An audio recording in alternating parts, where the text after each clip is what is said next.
So let's begin the programme with a big issue, shall we? The coronavirus wreaking havoc on markets despite President Trump and the administration's best efforts.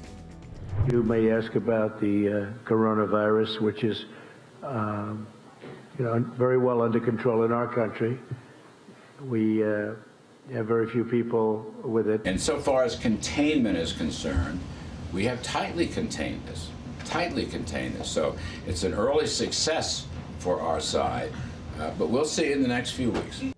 The CDC sounding less optimistic, telling reporters in Washington in the last 24 hours it's not so much a question of if this will happen anymore, but rather more a question of exactly when this will happen and how many people in this country will become infected and how many of those will develop severe or more complicated disease. That keeping equity futures volatile following a 4-day sell-off that shed more than 7% of the S&P 500 and sent Treasury yields to all-time lows. To weigh in this morning, our panel here in New York, Michael Kushma of Morgan Stanley Investment Management, Caron of Washington Crossing Advisors, and John Stoltzfus of Oppenheimer. Michael, let's begin with you.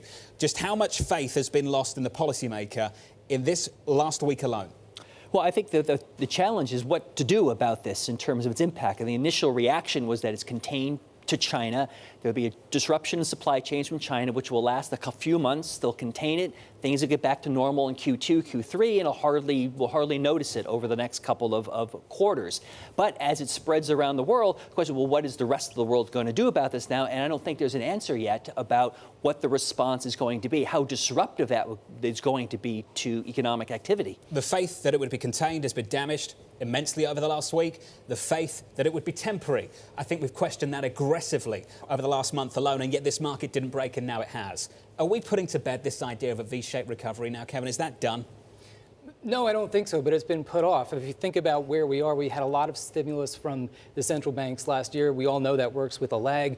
We've had a big drawdown in inventories coming into this. So just imagine what inventory levels look like after you've had problems within the supply chains. So then on the other side of this, if we do get some kind of good news, because markets and expectations have set for some really bad stuff. Look at the PMI data that's expected out of China this weekend, for example.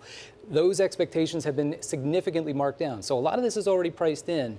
And I'm not going to say that we're out of the woods yet, but there is a lot of dry powder there for something to improve as we move into the second part of the year. Well, we're certainly not out of the woods yet. John, you've been one of the more constructive messengers on this program many times. It's tough right now for you, isn't it? Well, right now it certainly is. You know, the waves are coming across the bow of the ship, so to speak, but we feel we got a good deep keel.